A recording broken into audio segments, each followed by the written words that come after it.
Hamilton Arts Council is situated upon the traditional territories of the Erie, Neutral, Huron-Wendat, Haudenosaunee, and Mississaugas.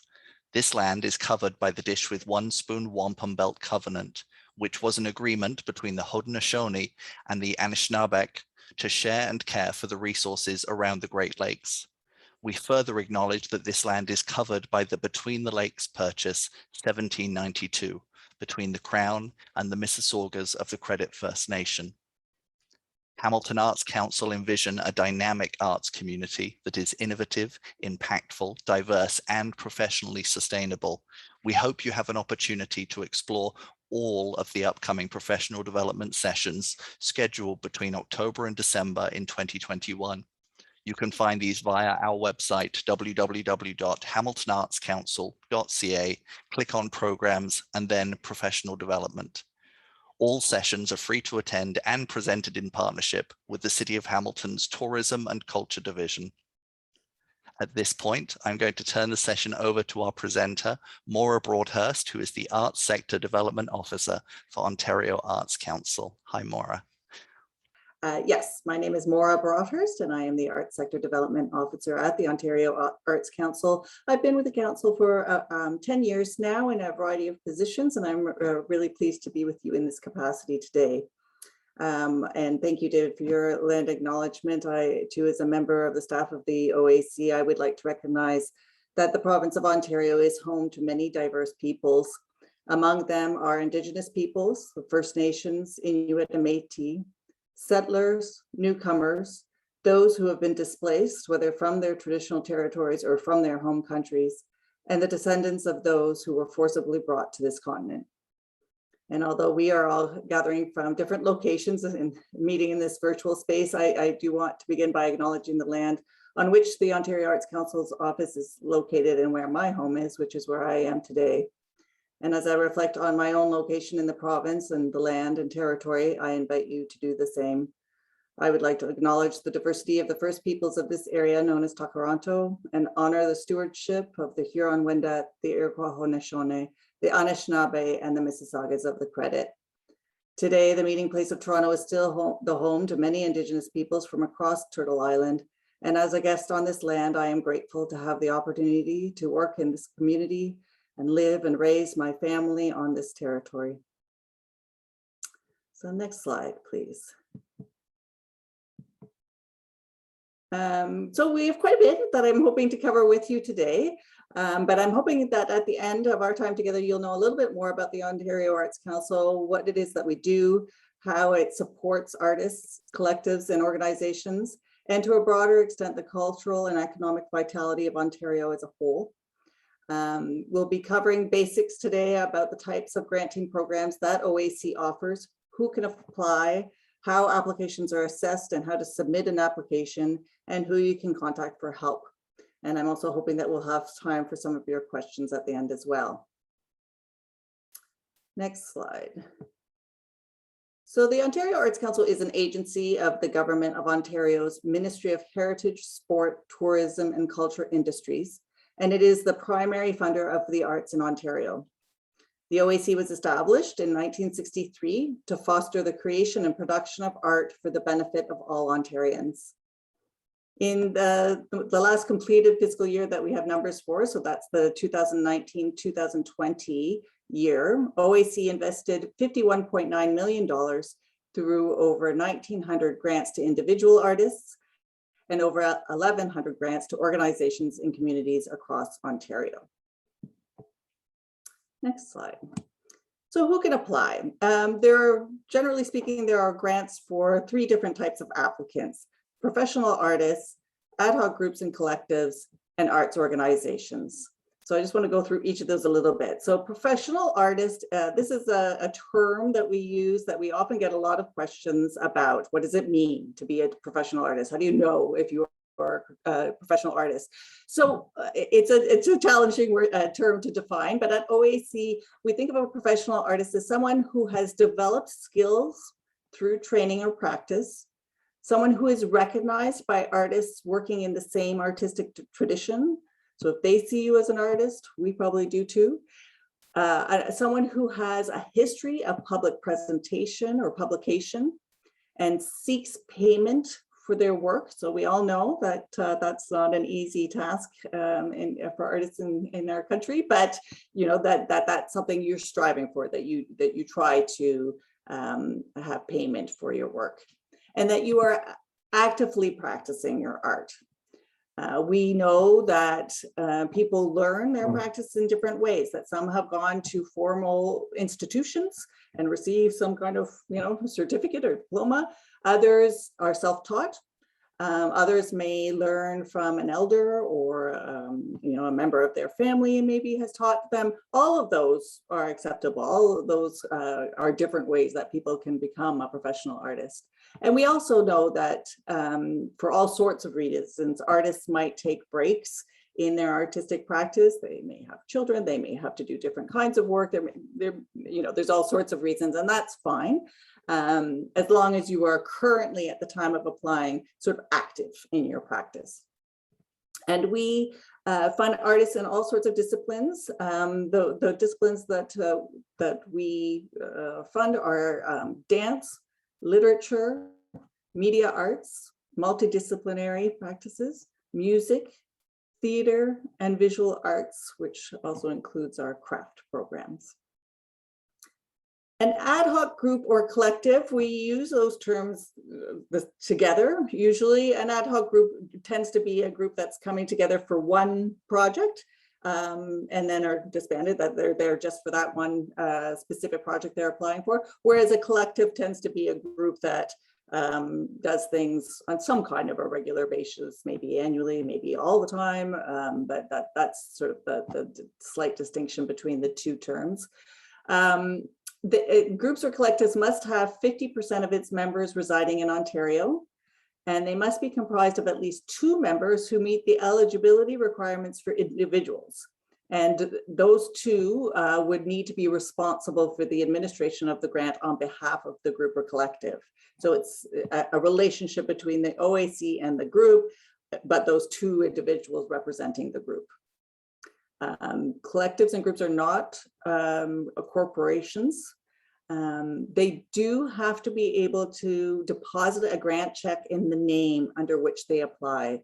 So if you are the Maura and David collective, and that's the name that you're using when you make an application to the OAC, that is the name that the check will be made out to, and we can't change that at all because the agreement is between the OAC and the applicant. So you need to make sure that you're able to have a bank account in that name before applying, just in case you get the grant. And an organization, the organizations that we support must be not-for-profit, incorporated in Ontario or federally. They must have a head office in Ontario and be governed by a volunteer board of directors or an advisory board. We also do fund for-profit book or magazine publishers. They're eligible for funding in OAC's publishing programs. We have 2 main different types of grants. We have project grants and we have operating grants. Operating grants are given out on an annual basis to organizations with which the OAC has sort of more an ongoing relationship. So today I'm going to be focusing mostly on the project grants. And yeah, that's okay. You can go to that next slide. Thank you. So OAC granting programs are organized under 4 funding streams: creating and presenting, building audiences and markets, engaging communities and schools, and developing careers and art services.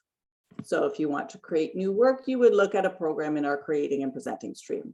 Or if you, for example, wanted to lead an art project in a school or in a library, you might look at a program under engaging communities and schools.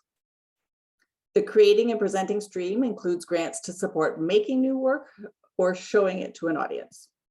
Building audiences and markets includes support for outreach, touring, and collaboration projects. Developing skills and careers supports training, mentorship, and capacity building projects. And engaging communities and schools supports activities that offer opportunities for professional artists to connect with community members, to express ideas, create work together, and make positive change in their lives. Next slide. So how do you find our programs? There's a few different ways that you might find a grant program that would support the activity that you're interested in. Going to the Ontario Arts Council's website at arts.on.ca is the easiest and the most common way that people find our grants these days. On the home page, you'll see at the top bar, as indicated on this slide, there is a tab called Grants. And this will be the easiest, again, the easiest way for you to find a program that will fit your project. So if we go to the next slide, you'll see when you hover over the Grants tab, this is what the drop down will be. And you'll see that you can either go into some programs through the streams that I just mentioned. Down the left-hand side, you'll see each of those. Or you can go in through the discipline. I'm going to suggest that's probably the way most people come into the OAC is, you know, I'm a writer, I'm going to look at what the literature programs are, or I'm a musician, I'll go to the music tab. There are also on this drop down quite a bit of information. If you're new to the Ontario Arts Council, if you've never applied to, you'll see that's highlighted there, the new to OAC button, and it takes you to general grant information. It has lists of all the granting programs available by program or by deadline.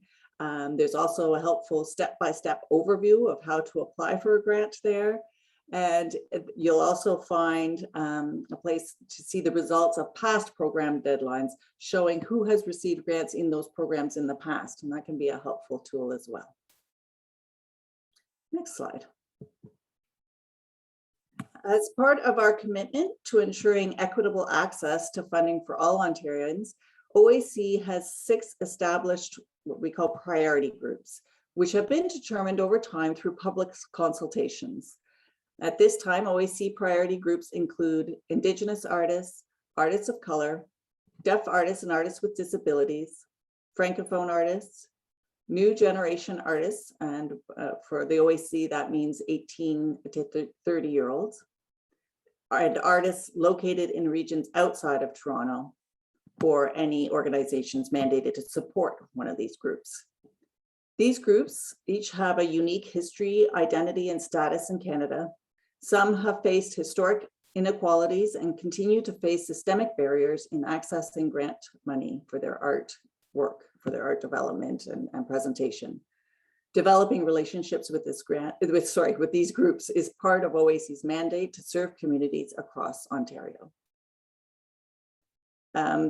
You'll see that these priority groups have specific programs dedicated to them. So if you are a Francophone artist, there's a suite of programs that are just for Francophone artists, etc. But in all of our programs, there are questions about you know, how your project might impact OAC priority groups, and you have opportunity to speak about your work in those in that way as well. Next slide, please. So how do you apply? So the first thing to know is that all applications are submitted and processed through an online grant application system that we have, and we call this system NOVA. So you might hear people referring to NOVA, and that's what we're talking about. So to get to NOVA from the OAC website, every page has this red button that says apply now on each, you know, near the top of each of the pages of our website. It doesn't mean you're applying right this minute. It just means it's going to take you to that online system. Applicants who are deaf or who have a disability can request alternative formats and accommodation. You don't need to tell us what your disability is. You just have to identify the barrier to access, and we can discuss alternative ways of submitting your application. So if that applies to you, just be sure to let us know as well in advance of the deadline as possible. Since the deadline date will remain the same, we won't change the deadline date. So the more time you have in the lead up, the better. You can find out more about these processes under the Access and Equity tab at the top of the home page screen of the website. Next slide. So, you know, you'll go through the website, hopefully, if you're able to. If not, you'll call us. Either way, you can always call us. But hopefully you've had a chance to learn a little bit about the programs, find 1 or 2 that you think apply to you, and you think you're ready to start looking at the applications. Applicants have 2 months to complete and submit their applications. So if you go to a program page and you see that the deadline is October 1st, For example, the application form itself will appear in Nova about 2 months ahead of time, so around August 1st. So you have between, in this case, August 1st and October 1st to work on your application form, and you can submit it at any point during that period. There's no pre-screening process to apply to OAC. So some funders do have one, so we do not.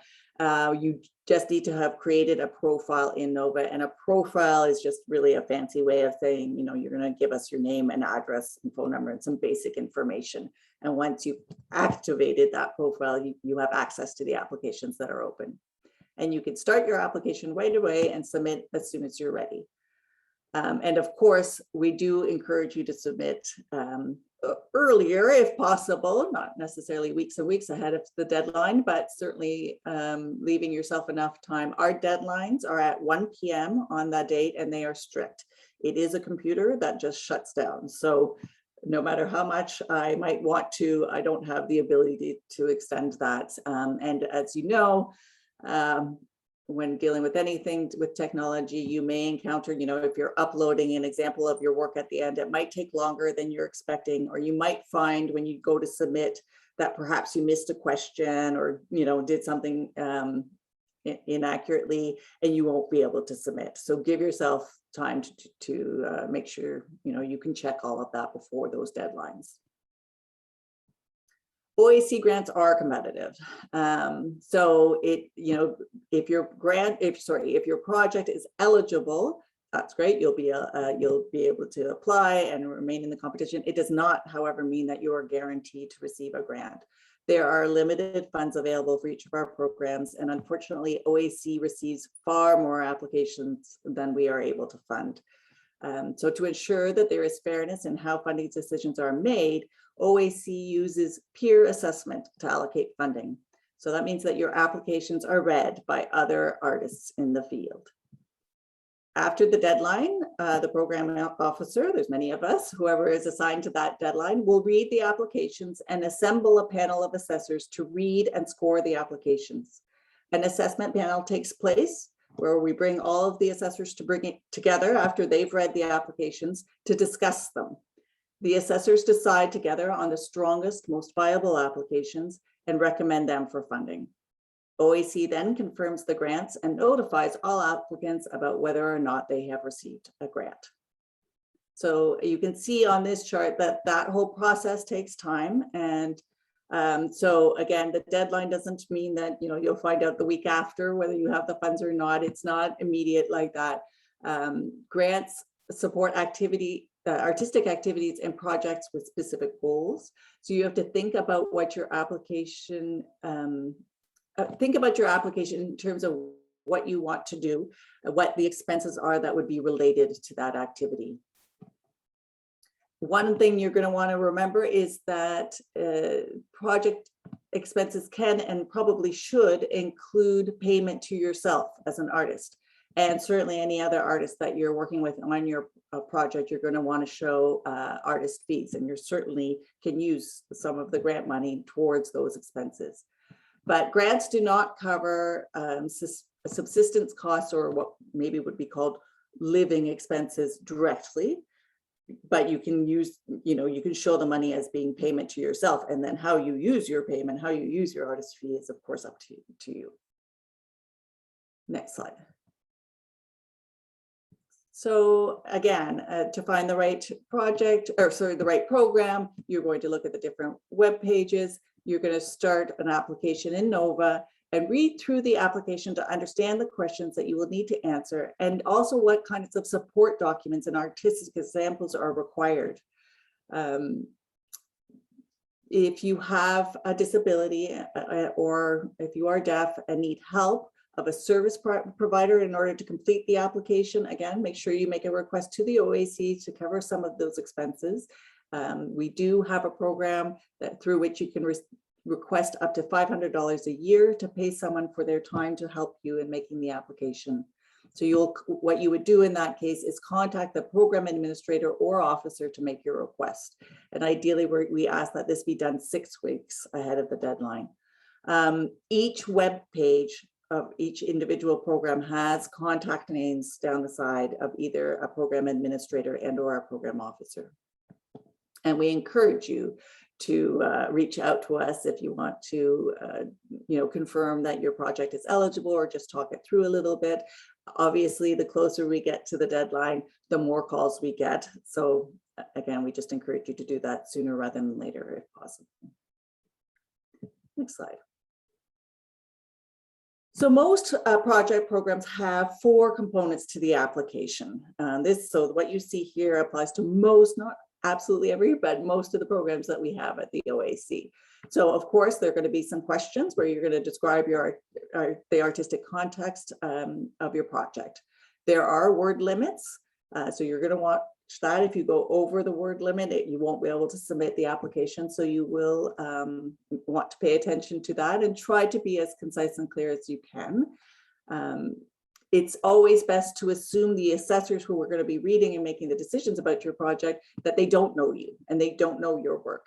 If you are applying to a dance program, you might be a tap dancer and there would be dancers around the table who practice different kinds of dance. So you want to think about that as well. If you're applying to a multidisciplinary program, even more so, you might be the dancer, but you might, part of your audience in terms of who you're writing for, there may be a writer on the panel. There would likely be a musician or someone from the music world. So just to keep that in mind. And plain language is preferred over very sort of specific jargon to your discipline. The word limits also are helpful to give you a sense of how much you should be sharing in that answer. If it's 50 words, that gives you a bit of an idea versus if it's a 450 word answer. If it is 450 word space that you have and you've only used 50 words, you might want to think about the fact that actually the assessors probably need a little bit more in that section. And then, of course, an application is going to include examples of artistic work, so of your past work, and the requirements vary program to program, so do pay attention to that as well. Obviously, in programs like our programs that support visual artists, the requirement is going to be for images, whereas in our music programs, there's spots for audio samples or videos. So you'll want to pay attention to that. And then there also may be support documents that you have to include. Those might include things like resumes or perhaps a confirmation letter from a partner or something like that. So again, each program is slightly different. So you'll look at that and make sure you leave yourself time to get all that together. Most programs also have a budget form that you have to fill in where you will indicate your project expenses and revenues. This can either help you determine the grant amount that you'll request. So, you'll figure out the total expenses of your project and how much money you're raising through other means, and therefore how much you need to ask for from the OAC up to the maximum that's eligible, of course. In some programs, it's a fixed grant amount. So it's a $5,000 grant or it's a $10,000 grant and nothing in between. And so you're going to explain in the budget form how you're going to use that $5,000 or whatnot. Okay, next slide, please. So once you filled in your application and submitted by the 1 o'clock deadline, at that moment, that's when my job kicks in and I will review all the applications to make sure they're eligible to the program.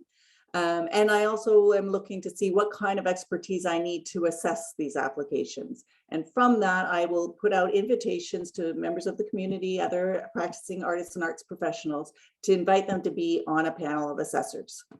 Again, depending on what program it is, it would be people working in the same discipline or doing the same kinds of activity in their own practice as what you've applied for. And I will ask them to read and score the applications. This is, takes a fair amount of time and work going through all the applications, any deadline. Some deadlines we get, maybe 40 applications, some we get 400. So it can take a little while to go through all of that and to think about who we need to invite. We also do have quite a bit of policies around panel makeup at the OAC. We can't use people who have any kind of conflict of interest with any of the projects, of course. And we don't like to use the same people over and over and over again. So there's rules about how often somebody can be invited to be an assessor. And we are always looking for new voices to participate in that process. And we also make sure that it's a diverse makeup of assessors around the table that includes different geographic regions, cultural groups, identities, and experiences. The assessors then, they get invited if they're able to do the work. It is a fair amount of work we ask them to do, and if they have the time and they're available and they're interested, once we have a panel together, and most of our panels are between four and 5 people are in each panel usually. They then receive an orientation and an evaluation rubric. The rubric is something that you can see as well on our website. So you can see the same thing as assessors in terms of how projects will be assessed. They then, get access to the applications. They read them all. They give a preliminary score, and then they participate in a panel discussion where they make final decisions about which projects are funded based on the available budget. Next slide, please. Again, most project programs at the OAC are assessed on 3 equally weighed criteria: artistic merit, impact, and viability. So again, the assessors use the evaluation rubric to score each of these criteria. They give a score between 1 and 5, 5 being excellent and 1 being poor, or maybe that there's some concerns. The artistic merit considers obviously the answers that you give about your artistic project, your artistic statement, the project description, and your artistic examples. The impact score considers the impact of the proposed activity on the applicant as an individual or as an organization, as well as any other artists who might be involved in the project. How is it helping them in their artistic careers? And it may also be the impact on the community that you're doing this work for. If there is an audience, the impact on the audience. It may also be the impact on the genre. How are you pushing your discipline forward, perhaps? And then the viability score considers your work plan and your project budget. So it's sort of the logistics behind this project. So again, we do receive far more applications than we're able to fund, and there are a lot of good projects that are put forward to the assessment panel that may score well and maybe even very well.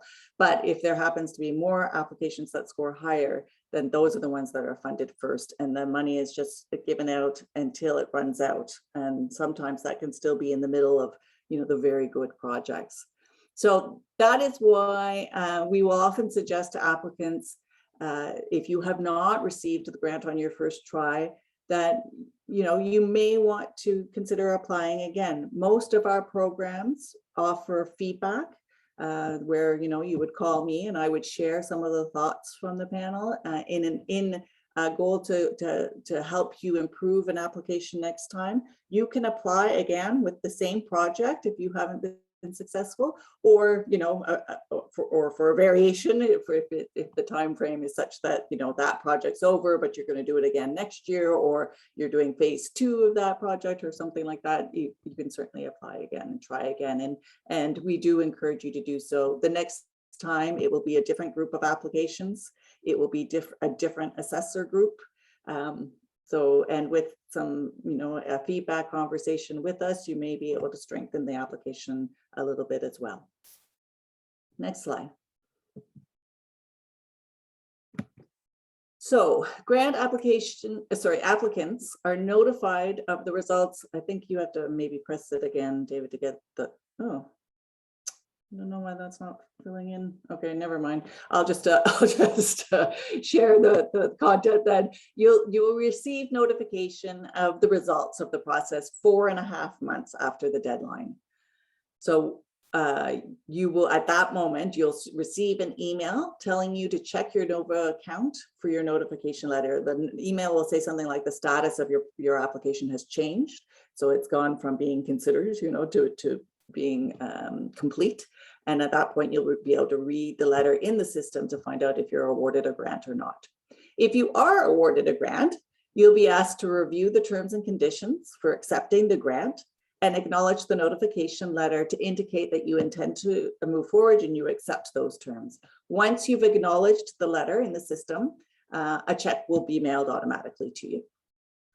You then have up to 2 years to complete the project and submit a final report in which you will tell us how the grant was used and how the project turned out.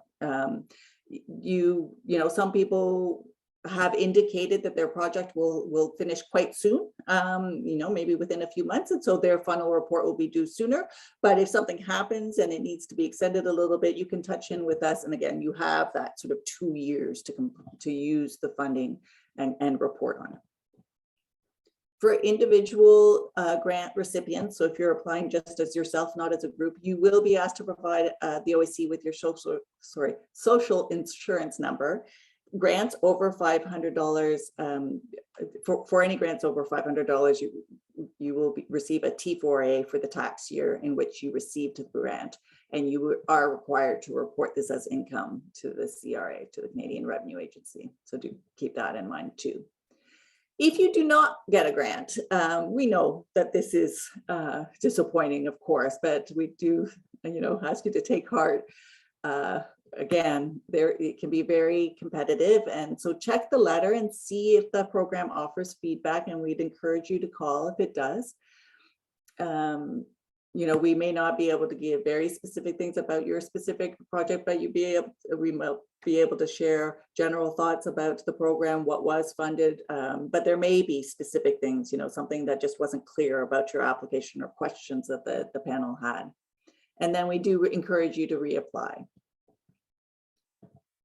Okay, so I'm gonna, yeah, you can stay there on that slide. Let's see what I haven't shared with you already. After we've notified applicants, with the OAC then posts the results publicly, and you can find that on the website. And again, this can be a good way to find out whether you're a good fit for a program or not, to see who's been, you know, who has received funding through that program in the past. On that, you know, results announcement on the webpage, we show the total budget that the assessors had available to give out and the number of grants that they were able to award with this money. You'll also see the names of the assessors at that point, and grant recipients are listed with the dollar amount that they were awarded.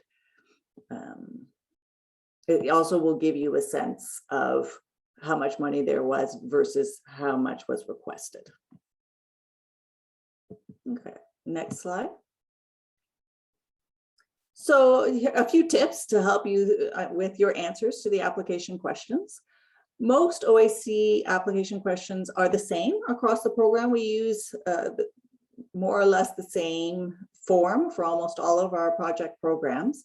But for each separate program, there are what we call writing tips below the question, and those are customized to each program. So it will give you a little bit more guidance on what we believe assessors need in those answers to be able to assess your project properly. So be sure to tell assessors about yourself. How have you developed your arts practice? Are you self-taught, or have you had formal training, or both? Did you learn from somebody else? Did you learn from an elder or a parent, perhaps? What have been some of your achievements or milestones? Tell assessors about your background and how it may have influenced your work. For example, does where you live in the province influence your artistic work? Maybe it does, maybe it doesn't, but if it does, that could be helpful for them to understand. Does your cultural background or identity influence your work? Does your work connect to any of the OAC priority groups? Speak about what you've done to date towards your project. For example, if you're working on a play, what stage are you at in the play? Talk about why you're pursuing this project and why it's significant to you. So essentially, we're asking you to tell your story, tell them their story. It's other artists around the table. They're going to be interested, and they're going to want to hear your voice come through. sometimes I've often been asked, what's the difference between those grants that stay in that good section but don't quite get funded in the ones that are at the top? There's no easy answer to that always, but I do find often it's because for something about how you've shared your story really excites the assessors, and they just want to support you. They understand why it's a good next step for you. It makes sense in the trajectory of your career, and they're on board, and they get excited about it. So things, answering the questions in a way that shares your passion and your excitement for the project will go a long way. Tell assessors about what you're planning to do and what you hope to achieve with this project. We are looking for clear and concise, the who, the what, the where, the when, and why of your project. What are you planning to do? If you are applying to create or present artistic work, be sure to talk about what you want to do artistically. What are the themes or ideas you're exploring in your creation? Are there any collaborators on your project? Why have you chosen them? What is their role, and are they confirmed? And we do also ask if they'll be paid. Tell assessors about the impact you hope this activity will have. So again, depending on the project, the impact could be inwardly on you or outwardly on the participants or the audience, and quite possibly both. How will it impact your arts practice or career in the short term or maybe in the long term? In other words, how will this project help you reach the next level of career? Why is this the project that you need to do, and why do you need to do it now? How will other collaborators be impacted by your project? How will your project impact your community? How will your project impact any OAC priority groups, including possibly yourself, and how? Do you have support from other stakeholders in your project? The budget form is a money budget, so we're really just asking for anything for which you are receiving funds in terms of the revenue.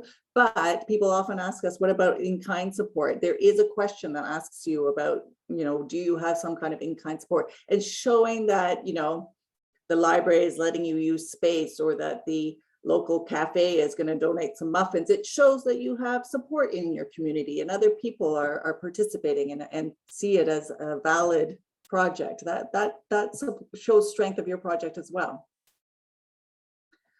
Assessors will also evaluate if your plans are well thought out.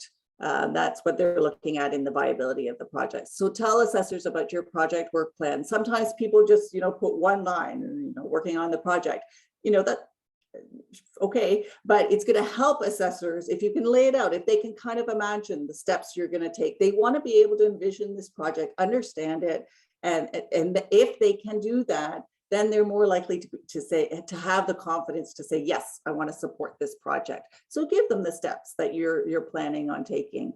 And the timeline. They are going to want to know, are you thinking this part is going to take you a week, or is it going to take you 6 months? It helps them understand what you're doing in your project and how you're approaching it. So putting in start and end dates of each of the activity is helpful, and providing as much detail as you can about what you think will take place in each stage. There is also a question about what you will do if you don't receive all the funding you requested. So some things to help you think about that project, is it possible to reduce the size and complexity of your project if you need to? Could it involve, and maybe you were going to do 6 workshops, could you do 4? It was going to be for 60 people. Would it work if it was for 30 people? Things like that might be kind of contingency plans that you might want to think about or suggesting.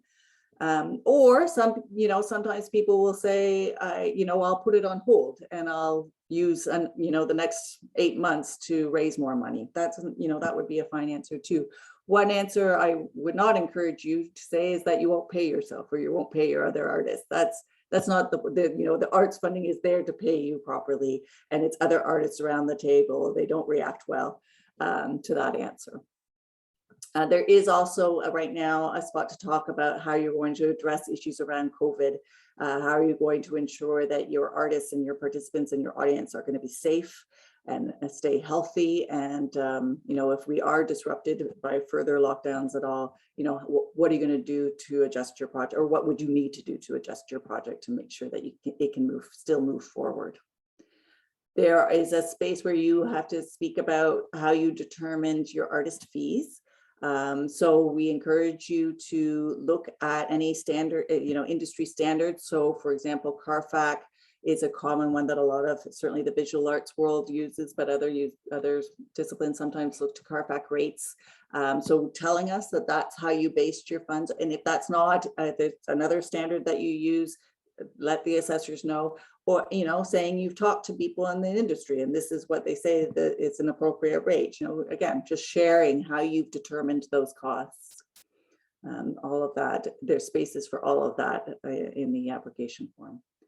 And next slide, just a bit more about the budget. Again, you're going to be asked to do both the revenue and the expenses. Some programs don't require any other revenue. The OAC grant amount can be everything on your revenue side, and that's fine.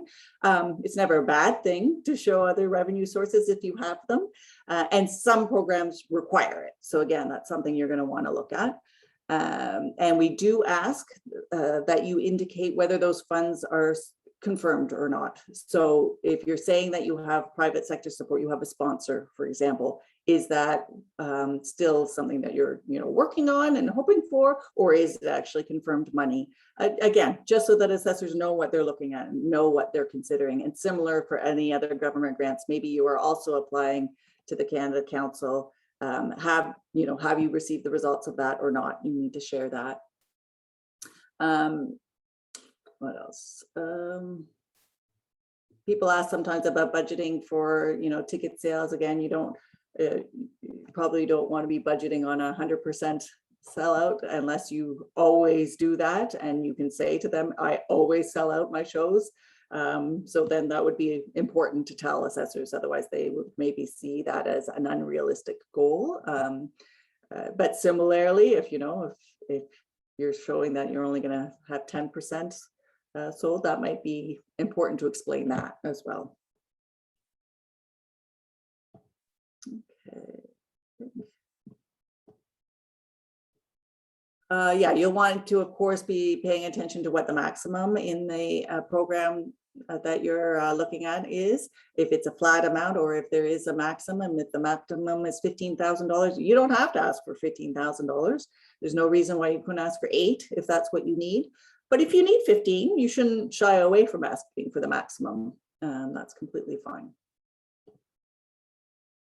You need to show a balanced budget in your the application will not be, you won't be able to submit the application if your budget isn't balanced. So that means your revenue has to equal your expenses, and the revenue should include the grant amount that you are requesting from the OAC.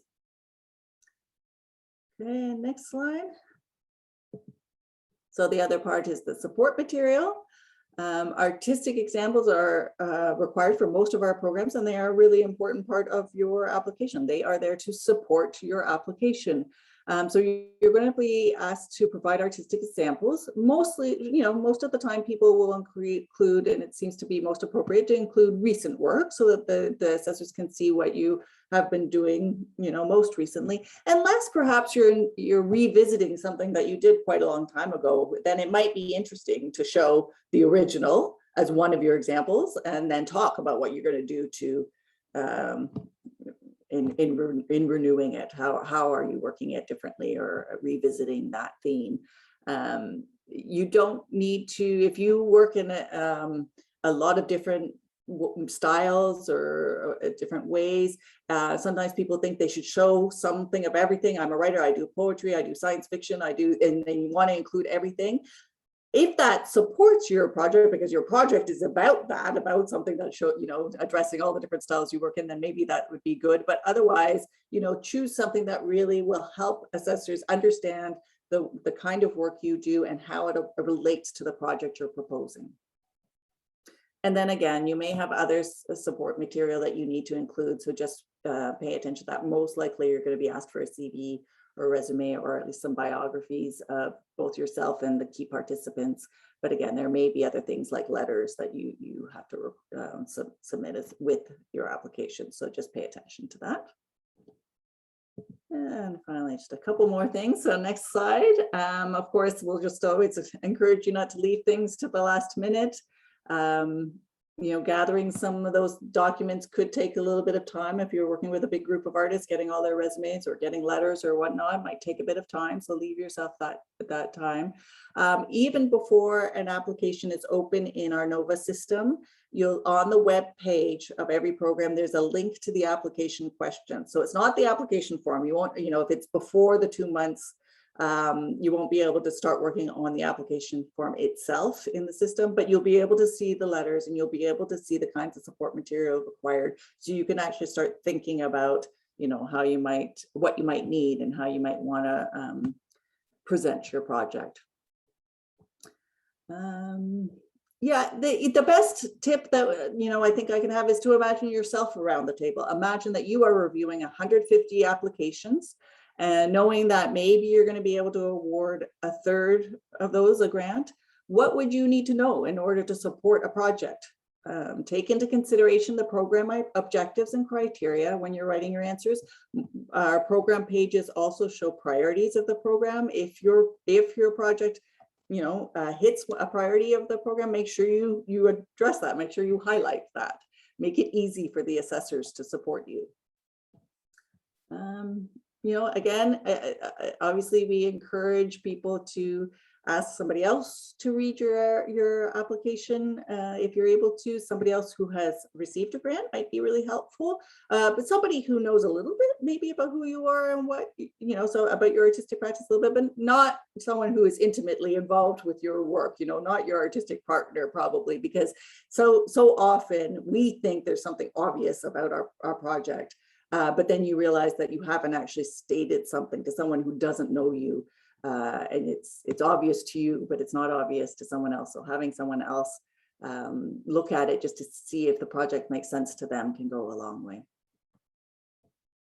Okay, next slide, please.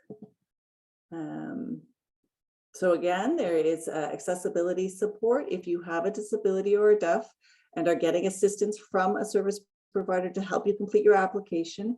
You can also apply for application support. So the service provider does not need to be a professional grant writer, but they're there to accurately convey in your application what you want to do for your project. And then there's also project support. So this covers the cost of expenses that deaf and disability identifying applicants require in order to remove accessibility barriers in carrying out a project if they receive a grant. So after you receive a grant, there is a fund that you can get, request up to a maximum of $5,000 towards accessibility costs. So again, we encourage you to look into that if that applies to you. Next slide. Just on a final note, we want you to know that we want you to succeed. Most of us who work at the OAC have been artists prior to coming here, have applied to OAC and other programs. We know what that process is like, and we know how much you invest in your projects and in the application. So we're really there to try to help you. And if you reach out to us, that is absolutely what we're going to try and do. We're going to try and make sure that you find a program that fits your project and that you are well positioned to put your best foot forward. So we again encourage you to reach out to us, to contact us, give yourself lots of time to do that. And again, if you do receive disappointing news, we're there to you can call us at that point to talk that through as well. And on the next slide is my contact information. So, I certainly don't run every program at the OAC, but I'd be very happy to be your contact. And I can either help you myself or direct or, put you in touch with the right person to speak with at the OAC. So the question that has come up so far that I'm seeing anyway is, can we apply to other grantors like the Toronto Arts Council, Canada Council, as well as OAC with the same project? Yes, as long as your project is eligible at those two funders. I mean, if to apply to the Toronto Arts Council, of course, you have to live in Toronto. So, but as long as you're eligible for funding in those other, funders programs, yes, you can. And many people do. Many times, often we see in an application budget form a line for the Canada Council and a line for the OAC. You need to have enough expenses to justify both amounts. But assuming you do, that's not hard, then yes, you can apply for both. And the challenge, of course, is if you get one and not the other, and that's where your contingency plan, your answer there will help, again, help assessors know how you're going to deal with that, because that could happen. It could happen that you get one and not the other, and then what do you do, right?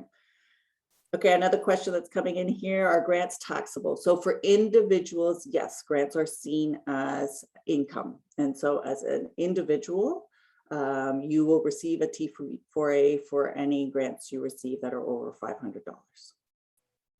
Moira, we have another question.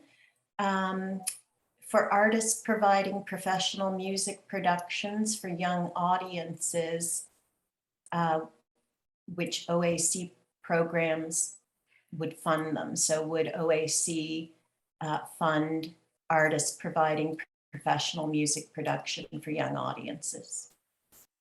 So if the performers are all professional musicians, that absolutely, and the audience is young people, that's fine. If you mean that it's the young people performing, I mean, we do fund professional artists, so we would potentially fund the professionals involved in that work. If it is about, you know, working with youth or young students on their artistic development, then you're going to look at our artists and communities in schools, and and then, you know, there are specific requirements there. We don't fund student or children's performances per se. We fund the professional artists who work with them, perhaps in different contexts. Thank you. And also, how does the priority group list alter the decision-making process for winning projects?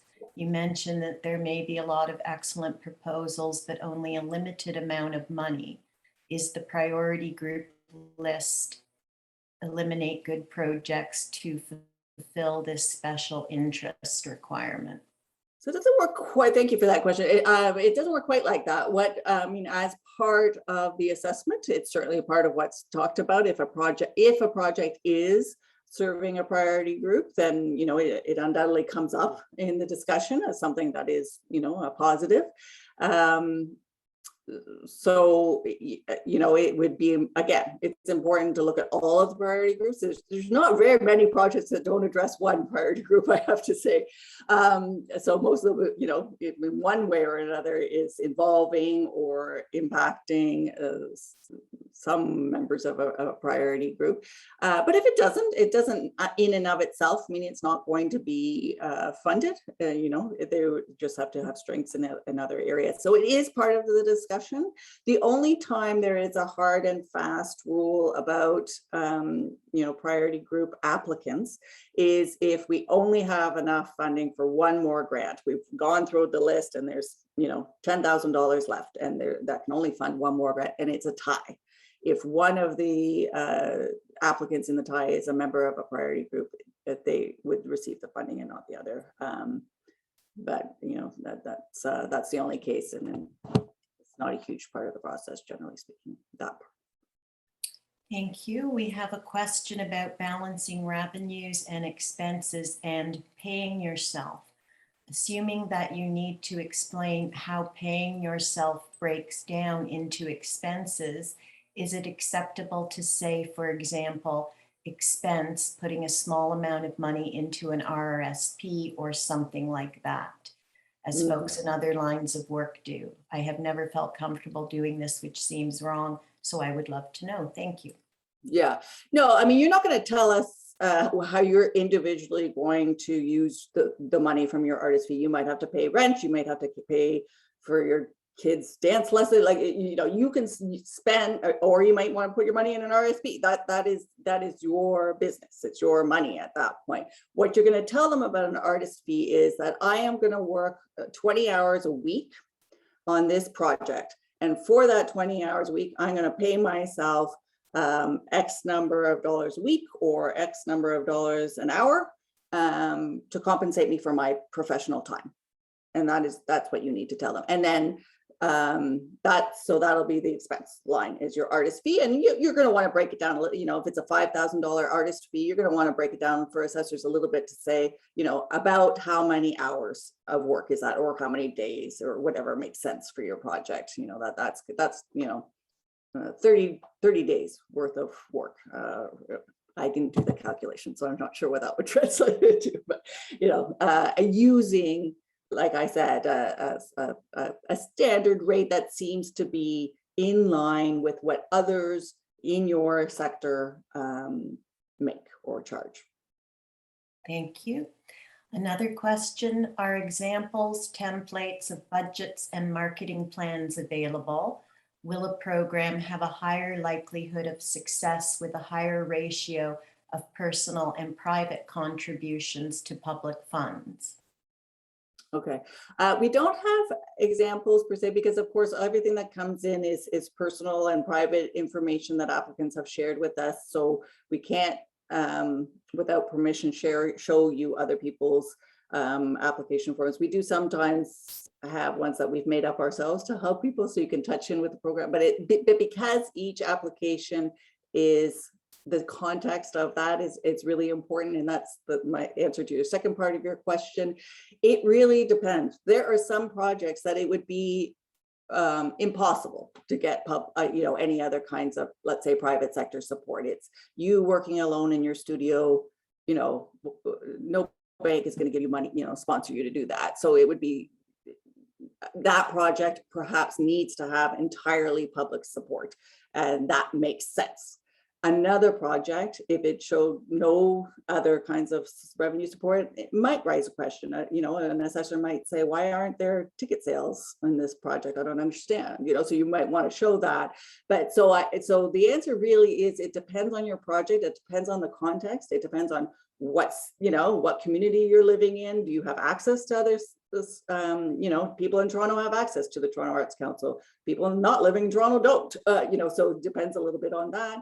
It depends on maybe what stage of your career you are in. You know, if you're just starting out and your network isn't that big, maybe you don't have access the same way as somebody who's been doing this for 25 years, or, you know, so we are very clear with assessors that they should look at each project as a project unto themselves and compare it to itself. Does this budget make sense for this project, for this applicant at this time? Thank you. Another question, can collective groups include professional artists who are on work permit or visa? So you need to be a permanent resident here. There are rules on the website about, you know, depending on what status you have here. So if you're just visiting and are here temporarily, probably no, but that might be the kind of thing you might want to call us if you're not seeing it clearly, if you're not seeing your situation clearly on our webpage. Give us a shout. And just, Sheila, I'm going to interrupt because one came directly to me about requirements for new small press publishers to become a part of our recommender grants program. I would say that's when you're going to reach out to our literature officer about that. It's done in relationship to the officer there. I wouldn't be able to share that with you, but I encourage you to give him a call. An application, our applications assessed in the order received. Is it an advantage to submit well before the deadline? No. As long as it's in by 1 o'clock, they are not assessed by order that they are received. That being said, if you try and submit at 1:01, you're not in at all. So I will just reiterate that the day before there's no benefit to 2 weeks before versus 1 day before, except for your own peace of mind, perhaps. Thank you. And in regards to examples of work, what would be required of an organization, for example, an art gallery, looking to display proof of concept? So for an art gallery, you're going to show examples of your space with exhibitions you have previously held. So how you use the space, you're going to show that. It's also going to show the assessors the caliber of the work that you tend to show. And then you're going to ideally include individual works by the artists you're planning to exhibit. If you don't know who they are yet, then, you're gonna just rely on past examples that show the caliber of the work that you tend to show and the kinds of approaches that you have to exhibitions, and your narrative will have to give the idea that you're putting forward if you don't have visuals yet, because you're not quite sure yet. Obviously, the more that is sure in an application, the better, the easier it is for an assessor to say, yeah, if they have to guess too much, it can make them nervous. But sometimes they have to, right? Because of the timeline that you're working on, and that's okay. Like, as long as you give them a sense of how you're going to make your decisions. If the decisions aren't made yet, how are you going to make those decisions? What criteria are you using? Who's making those decisions? What were the decisions in the past? All those things will make up for anything that's not certain yet. Thank you.